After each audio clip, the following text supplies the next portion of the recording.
Make your future 미래 채널 마이앤. 네, 안녕하세요. 미래캐스터 황준원입니다. 자, 오늘도 저와 함께 미래생활 업데이트 해보시죠. 자, 요즘에 생성 AI가 진짜 핫합니다만 그것만큼 중요한, 아니면 그거보다 더 중요할 수 있는 이야기가 바로 우리나라의 저출산과 고령화 현상일 텐데요. 저도 실제 강의에서 AI 이야기 요즘 많이 하지만 공공기관이나 그런 데서는 고령화에 대한 강의도 많이 하고 있어요. 그 중에서도 오늘은 초저출산에 집중해가지고 그것으로 인한 악영향들 그리고 기회들까지 보려고 합니다. 자, 여기서 초저출산이라는 건 뭐냐면은 합계 출산율이 1.3명 이하로 떨어지게 되면 초자가 붙게 돼요. 근데 우리나라는 1.3명도 아니고 작년에 0.78이니까 이건 뭐라고 불러야 되죠? 하이퍼 저출산? 초초저출산? 자, 시대별로 봤을 때도 60년만 하더라도 우리나라 여성 한 명이 6명 이상 낳았는데 이제는 0.78 무섭게 떨어지고 있고, OECD 가입국들과 비교해 봤을 때도 압도적으로 적습니다. 한국은 왜 이렇게 심각하냐? 거기에 대한 이야기만 하자면은 또 1시간 넘게 걸릴 수 있으니까 다른 컨텐츠 참고해 주시면 좋을 것 같고요. 제가 이런 초저출산에 대한 이야기를 대기업에 이제 교육 영상 납품을 하게 됐는데 거기에서 이런 얘기를 해 주시더라고요. 담당자분께서 초저출산에 악영향만 있는 게 아니라 기회도 있지 않을까요? 라고 물어봐 주셔가지고 그럴 수도 있겠다. 그럼 한번 기회도 찾아볼까라고 생각을 해가지고 억지로 짜내가지고 한번 구성을 해봤습니다. 자, 여러분들 초저출산에 기회가 있긴 할까요? 자, 일단 악영향부터 정리해 보도록 할게요. 제일 중요한 거는 고령자 비율이 상승한다는 겁니다. 자, 이런 식으로요. 사실 인구가 감소하게 될 때 고령자, 청년, 아이들 골고루 감소하면은 뭐 괜찮을 수도 있어요. 근데 아이들은 쭉 줄어들고 베이비 부머 세대들은 그대로 남아있는 기간이 있다 보니까 이때가 굉장히 우리나라의 암흑기가 될 가능성이 우려가 되고 있는 거죠. 자, 그래서 고령자들은 저렇게 많은데 아이들이 적게 태어난다? 이건 절대로 우리나라에 좋은 영향이 있을 것이라고 보기는 어려울 것 같습니다.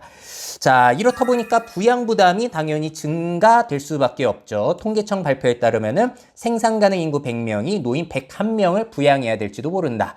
자, 그리고 당연히 세금도 인상을 해야 됩니다. 특히나 요즘 화제인 국민연금 소식을 보시게 되면은 현행 제도대로 유지될 경우 2041년 수지 적자가 발생되고 2055년에는 기금이 바닥날 것으로 전망이 되고 있다. 자, 고령자들은 많아지는데 연금을 미래 젊은 세대들에게 걷는다? 이거 뭔가 좀 이상해지는 거죠. 세대 갈등의 씨앗이 벌써 막 싹 트고 있는 거예요.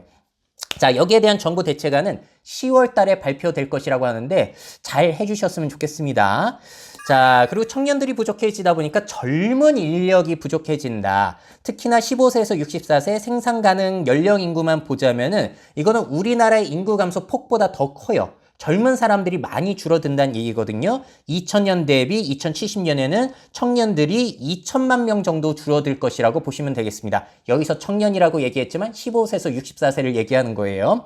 자, 그래서 매일경제신문 기사를 보시게 되면은 삼성도 일감이 아닌 일손이 없어서 문 닫을 판이다. 그래서 반도체 사업 앞으로 해외로 이전을 하든지 자동화가 절실하다, 이런 기사가 나오기도 했고, 사회 필수 인력이라고 볼 수 있는 의료 인력들, 특히나 외과 의사가 부족하고, 자, 군인들이 부족해지죠.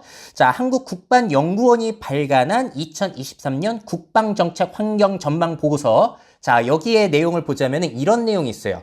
2018년에는 우리나라 국방 인력이 61만 명 정도가 됐는데 2045년이 되면 그 절반가량으로 감소가 될 것이라고 예측을 하고 있습니다. 자, 근데 국방연구원에서는 인력이 나중에는 늘어날 것이라고 보고 있잖아요. 왜 이럴까요? 왜 늘어날 것이라고 보고 있을까요? 자, 보고서를 보시게 되면은 현역 판정 기준을 완화하고 대체 복무를 축소하기 때문에 이렇게 늘릴 수 있다라는 그런 근거를 또 제시하고 계시는데 잘 될지는 한번 지켜봐야 되겠습니다. 자, 이 밖에도 뭐 소방대원이라든지 경찰관이라든지 젊은 이들이 굉장히 줄어드는 그런 우려 요소가 있고요. 또 소비 시장이 축소가 되는 우려가 있죠. 자, 아이들이 적게 태어나면은 산부인과, 산후조리원, 아동복, 이유식 줄줄이 줄어들게 되는 거고, 또 그 아이들이 자라나서 청소년 되는 숫자가 줄어들게 되니까 학교, 청소년 운동교실, 아이돌 시장 이런 것도 줄어들 가능성이 있지 않을까 내수에서는. 자, 그리고 이들이 20, 30대가 됐을 때 이제 또 머릿수가 줄어드니까 데이트와 관련된 모든 것들, 뭐 음식점, 이성을 유혹하기 위한 패션, 차 그런 것들에 대한 소비도 줄어들게 될 것이고 결혼 안 하니까 집값도 어떻게 될 것인가. 자, 그리고 베이비 부머가 사망한 후에는 의료 산업도 급격하게 쪼그라들 것이라고 지금 상황에서는 예측을 해볼 수 있을 것 같습니다. 자, 그리고 우려가 되는 건 또 혁신이 감소될 수 있다라는 부분도 있죠. 미국 같은 경우는 이제 외국에서 이민자들, 우수할 인력들이 계속 들어오고 출산율이 뭐 그렇게까지 우리만큼 나쁘지는 않습니다. 그래서 젊은 인력들이 계속 뭔가를 생산해낼 수가 있는데 우리보다 고령화가 심한 일본 한번 보실까요? 현재 65세 이상 인구가 29.1%. 그러다 보니까 디지털 전환 속도가 느리다라는 지적이 나오기도 하잖아요. 그래서 이 상황을 제가 많이 인용해 드리는데, 아니 전자서류 그런 걸로 바꾸면 될 것을 도장 찍는 문화를 못 바꿔가지고 도장 찍는 로봇을 만드는 이런 생각을 하는 일부 일본인들도 생겨난다라는 거. 결국에는 우리나라도 이렇게 기성세대가 변화를 하지 못한다면 굉장히 위험해질 수 있다는 것을 저는 많이 우려하고 있습니다. 그 내용은 제가 전에 다뤘었죠. 꼰대한 민국의 미래는 없다. 자, 많은 아이들이 출산이 될 수 있게끔 유도하는 것도 좋지만 기성세대 변화 적응력이 우리나라 미래에는 더 중요할지도 모르겠다라는 이야기 전달드린 적이 있습니다. 자, 그리고 당연히 아시겠지만 교육산업은 너무나 축소가 될 것이라는 거. 60년대부터 작년까지의 출생아들의 숫자고요. 2024년 대입 선발 인원이 51만 명이에요. 그러니까 지금 태어난 애들 다 갖다가 대학에 넣더라도 이게 채워지지를 않는다는 거. 자, 통계청의 예측에 따르면은 우리나라 초중고 대학생들 거의 앞으로 3분의 1가량이 축소가 될 것이라고 예측이 되고 있어요. 이미 그 현상이 나타나고 있는 게 이게 신입생이 0명인 초등학교가 전국에 147곳이나 된다고 합니다. 자, 그리고 서울 지역에서도 초등교사 합격자 114명이 전원 대기 상태라는 최근 기사가 있었고요. 서울 시내에서도 학교가 폐교되는 곳들이 있어요. 그래서 이거를 다른 시설로 바꿔야 된다고 합니다. 벌써 이런 학교들이 폐교 결정이 났고 이 부지를 어떻게 활용할 것인가. 자, 빈 학교를 예술, 스포츠, 특화 교육시설로 전환을 한다든지 아니면은 환경교육 체험관, 교육파크 이런 걸로 바꿔가야 되는 이런 상황이 펼쳐지고 있다는 거죠. 자, 그리고 여러분들 집값은 어떻게 생각하세요? 이렇게 초저출생인데 집값이 언제까지 올라갈 수 있을까요? 우리나라 출생아들 숫자 다시 보시게 되면은 1970년까지만 하더라도 1년에 100만 명 태어났는데 이제는 25만 명이거든요. 자, 그럼 집을 사줄 사람이 벌써 이만큼 줄어들었다는 얘기인데 4분의 1로. 자, 그래도 다행인 것은 1인 가구가 늘어나다 보니까 가구가 분화되게 되죠. 그래서 우리나라 총 가구 수 자체는 늘어납니다. 집 수 자체는 더 필요하다는 거죠. 근데 그것도 한계가 있는 것이 통계청 예측으로는 2039년까지 가구 수가 증가하다가 그 다음부터는 떨어질 것이라고 보고 있어요. 자, 그리고 베이비 부머 세대들이 이제 사망을 하기 시작하게 되면은 1년에만 막 40만 명, 50만 명씩 우리나라에서 사라지게 되거든요. 그래도 집값이 유지가 될까요? 수도권은 그나마 유지가 될 수 있을까요? 자, 그때 이제 다양한 변수가 있겠지만 인구적인 요소로 봤을 때는 이거 쉽지 않다라는 생각이 저는 듭니다. 자, 여기까지가 악영향이고요. 자, 그러면 반대로 여러분들 이 저출산이 기회가 될 수도 있을까요? 어떤 기회가 있을까요? 한번 쥐어짜봤습니다. 자, 첫 번째. 자, 많은 분들이 얘기하는 게 이거예요. 환경에 좋지 않냐? 탄소 배출에 대한 부담을 감소시킬 수가 있습니다. 자, 전 세계의 인구는 지금 80억에서 100억 명까지 늘어날 것이라고 보고 있잖아요. 그런데 우리가 일상생활에서 탄소를 감축할 수 있는 제일 좋은 방법이 뭐냐? 아이 한 명을 덜 낳는 것이라는 연구가 많습니다. 선진국일수록 그게 효과가 크겠죠. 자, 그래서 탄소 감축에는 도움을 줄 수 있다. 자, 그리고 고령화가 되게 되면서 고령자들이 이제 나이가 들면 들수록 60세가 지나게 되게 되면은 탄소 배출이 감소되기 시작한다는 연구들도 있습니다. 그럼 지구에 좋은 영향이 있겠네라고 생각할 수 있습니다만, 자, 그런데 우리가 여기서 알아야 되는 거는 우리나라 인구가 줄어봤자 앞으로 1000만 명, 2000만 명 줄어드는 건데 전 세계 인구, 전 세계 탄소 배출과 비교해 봤을 때는 이 양이 너무나 미미할 수 있다라는 부분은 우리가 염두에 두어야 될 것 같습니다. 자, 여기에 대한 자세한 내용은 제가 인구 증가와 탄소 배출의 상관관계에 올린 거 있으니까 한번 보시면 좋을 것 같고요. 또 저출산으로 사람들이 기대하는 거, 인구 밀도가 감소되면 좋지 않겠냐. 자, 실제로 우리나라는 OECD 가입국 인구 밀도를 봤을 때 압도적으로 높은 수치이긴 합니다. 자, 그럼 앞으로 인구 밀도가 줄면 집값도 좀 싸질 수 있을까요? 수도권에서 이제 마당 있는 집, 주택 생활 가능할까요?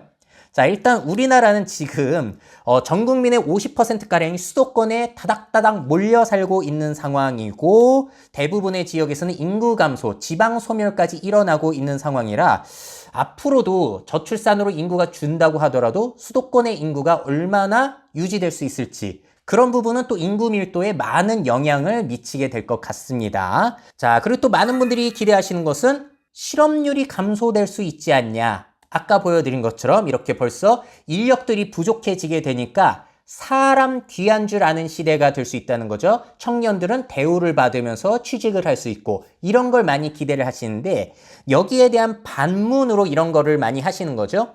기술이 일자리를 대체해서 인간의 일자리가 없을 수도 있다라고 주장하시는 분들도 계십니다. 그래서 이것도 변수죠.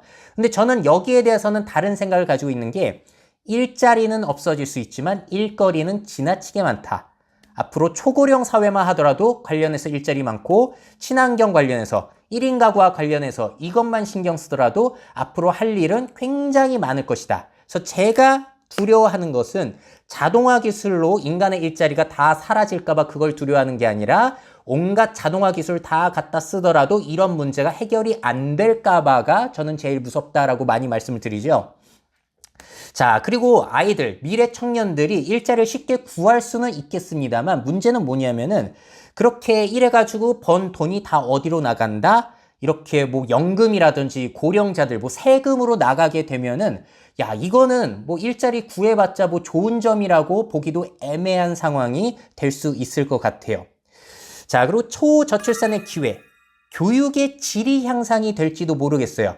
여러분들은 학교 다니실 때 한 반에 몇 명이셨나요? 뭐 40명, 50명, 60명, 70명이라고 하시는 분들도 계시는 것 같은데 지금 벌써 교원 1인당 학생 수가 쭉쭉 떨어지고 있습니다. 초등학교 기준으로는 2022년에 13.7명, 중학교는 11.7명, 고등학교 전체로는 9.6명으로 이렇게 낮아지고 있다라고 국가지표 체계에서 제가 발견했는데요.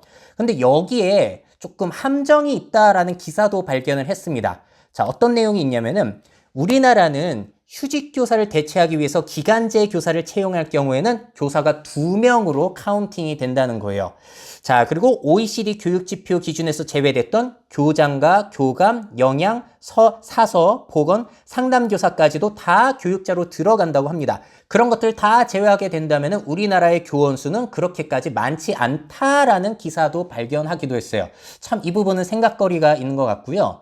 또 제가 강의를 다니다가 앞으로는 학생 수가 부족해지기 때문에 선생님이 덜 필요할 겁니다 라고 말씀을 드렸더니 용인시의 한 대안학교 교사님께서 이런 질문을 주셨어요. 학생 수가 줄어들면 학생들이 더 중요해지니까 교사가 더 많이 필요한 거 아닌가요? 그 이야기를 듣고 저는 벙 쪘거든요. 저게 말이 되는 소리 같기도 하고 아닌 소리 같기도 하고. 자, 근데 우리가 실제로 생각을 해봤을 때 앞으로 청년들이 부족해요. 그들이 일당백을 하려면 아주 양질의 교육을 우리가 제공해주면 좋잖아요. 그러면 교원을 무작정 줄일 게 아니라 교원 수를 오히려 늘려가지고 교육의 질을 보장해주는 것도 한 가지 방법이 될 수는 있겠죠. 이거는 그 나라의 정치 철학에서 나오는 문제일 것 같아요. 실제로 이런 시도도 있죠. 한 교실에 2명의 교사가 들어가서 학생들을 가르쳐 주는 거예요. 근데 여기에서 아쉬운 점은 뭐가 있냐면은 전문 교사가 보조교사로 고용된 게 아니다 보니까 불만의 목소리도 터져 나오기도 합니다. 근데 정식 전문 교사가 2명씩 투입이 된다? 그럼 어떻게 될까? 또 한번 생각해 볼 수 있을 것 같고요. 자, 우리나라는 이것뿐만이 아니라 아예 2025년부터 AI 디지털 교과서 도입을 또 추진을 하고 있죠. 자, 그래서 AI를 이용해서 학생들에게 맞춤 교육을 제공한다는 거예요. AI가 보조교사 역할을 하고 교사는 더욱 아이들을 보듬어주는 역할에 집중할 수 있다는 겁니다. 뭐 이런 시도도 해볼 수 있는 부분이겠죠. 잘만 된다면은. 자, 근데 이런 것들이 잘 되지 않는다면 무슨 일이 펼쳐지는가? 지금 벌써 학생들의 숫자는 예전에 비해서 많이 줄어들었음에도 불구하고 사교육비가 26조로 역대 최고를 찍는 이런 상황. 이게 해결이 안 될지도 모르겠다라는 두려움이 있기도 합니다. 자, 그러니까 제대로 된 교육을 나라에서 제공하지 못하게 되면은 비싼 사교육으로 사람들이 몰릴 수밖에 없는 이런 환경이 유지가 될지도 모르겠죠. 자, 그리고 다음은 좀 논란의 소지가 있는데 아이들을 이제 안 낳게 되면은 양성평등이 향상이 될 가능성이 있기는 합니다. 자, 우리나라는 큰 문제가 뭐냐면은 여성 관리자 비중이 16.3%밖에 안 된다는 거예요. 자, 16.3% 너무 적은 거 아닌가요? OECD 회원국 평균이 33.7%인데 그거의 절반가량밖에 되지 않는다. OECD 가입국 중에서 끝에서 두 번째예요. 그리고 2011년 대한민국 여성 관리자 비중이 10.1%였으니까 높아지기는 했는데 다른 나라랑 바 그래프로 한번 보세요. 평균이 이 정도이고 대부분의 나라들은 20%를 넘습니다. 우리보다 적은 나라는 일본밖에 없어요. 이거는 조금 너무하잖아요. 근데 여성들이 출산으로 인해서 경력 단절이 되지 않는다면은 좀 더 양성평등의 기회가 높아질 수 있는 가능성도 생각해 볼 수 있는 겁니다. 물론 이거는 제가 억지로 이점을 찾아내고 있는 거예요. 부작용도 심각하기 때문에 거기에 따른. 자, 이것도 억지로 찾아낸 겁니다. 업무 능률이 향상이 될 수 있어요. 왜? 돌봐줄 아이들이 없으니까 남성이나 여성이나 육아휴직 같은 거 신경 안 쓰고 자신의 일에 집중해서 일할 수 있는 환경이 된다. 말 되나요? 안 되나요? 자, 근데 이게 조삼모사죠. 개인의 업무 효율이 높아지면 뭐 하나요? 후배들이 안 들어오고 세금이 줄어드는데.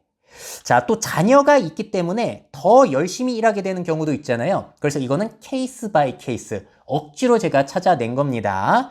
자, 그리고 이걸 산업적으로 봤을 때 초저출산으로 인해서 성장할 비즈니스까지도 한번 쥐어짜봤어요. 자, 일단 첫 번째로는 인력 대체 기술 산업. 이거는 우리나라에서 필수적인 기술이라고 볼 수 있겠죠. 이거 없으면 우리나라 산업이 안 돌아갈 수 있어요. 물론 이민자를 받는 수도 있는데 오늘 이민자에게는 뺐습니다. 자, 그리고 여행 산업이 잠깐 반짝할 수도 있어요. 왜냐하면은 자녀에게 쓸 돈을 출산을 안 하고 결혼 안 하니까 나에게 쓰다 보니까 해외여행 다니고 뭐 그런 여행 산업이 잘 될 가능성도 있다는 겁니다. 근데 반대로 이제 새로운 여행객들, 청년 여행객들이 늘어나지 않고 고령화가 심해질수록 무릎 아파서 못 다니다 보니까 이건 진짜 반짝 성장 기회가 있을 수도 있겠다라고 쥐어짜봤고요. 또 다른 기회, 명품 사치 산업. 이거 왜일까요? 내가 출산을 하지 않으면은 거기에 쓰일 돈을 나를 위한 럭셔리 굿즈, 비싼 차 이런 데에 쓸 가능성도 있다는 겁니다. 근데 이게 잠깐 반짝이고 나중에는 새로운 고객이 늘지 않고 고령화가 심해질수록 소비가 오히려 줄어들 가능성도 있죠. 자, 그래도 연령 소득별로 타겟을 잘 보면은 잠깐은 기회가 있지 않을까. 특히나 현재 미혼의 30대에서 50대까지 그들을 공략한다면 뭔가 있지는 않을까라는 생각이 들긴 했습니다. 자, 또 이런 생각도 해봤어요. 더 나은 교육 산업이 발전이 될 수 있지 않을까. 자, 이건 무슨 얘기냐면은 물론 전체적인 교육 산업은 줄어들게 될 거예요. 자, 근데 뭐 학원이라든지 대학교 같은 입장에서는 이제 앞으로 입학할 아니면은 새롭게 등록할 학생들의 숫자가 줄어들다 보니까 경쟁이 치열해져 가지고 우리는 더 나은 교육을 제공해 줄 수 있을 것입니다. 이런 쪽으로 경쟁을 할 수 있는 기회가 될 수도 있겠다라는 생각을 억지로 짜내 본 거예요. 자, 그리고 이렇게 초저출산의 이점 잘 생각이 안 나가지고 이번 컨텐츠는 챗GPT한테 물어봐가지고 아이디어를 많이 얻기도 했습니다. 참 도움 많이 되더라고요. 자, 이렇게까지 해가지고 초저출산이 대한민국에 미칠 긍정적인 영향, 악영향을 정리해 봤는데 아무리 기회를 보려고 제가 열심히 노력했습니다만 악영향이 너무 크다라는 생각이 들고, 야, 우리나라 미래 진짜 괜찮을까? 안 괜찮을 것 같은데 라는 불안감만 사실 더 커지게 된 것 같아요. 그래도 어쩔 수 없습니다. 우리 잘 적응해야 되고요. 정신 바짝 차리고 빠르게 변화에 적응을 해야 될 것 같아요. 자, 그리고 오늘은 초저출산에 대한 이야기를 드렸지만 좀 아쉬운 컨텐츠가 있어요. 우리나라 이제 앞으로 초고령 사회를 넘어서 중고령 사회로 접어들게 되는데 이거 진짜 심각합니다. 그리고 굉장히 중요한 컨텐츠니까 이 영상도 꼭 보시기를 추천드릴게요. 영상 끝에 이제 클릭하시면 볼 수 있으시니까요. 이 영상까지 한번 시청을 부탁드리겠습니다. 미래사회 변화를 업데이트하고 싶으신 기업 및 기관, 그 밖에 미래 트렌드 교육이 필요하신 분들은 myf21 네이버닷컴 이메일로 연락주세요.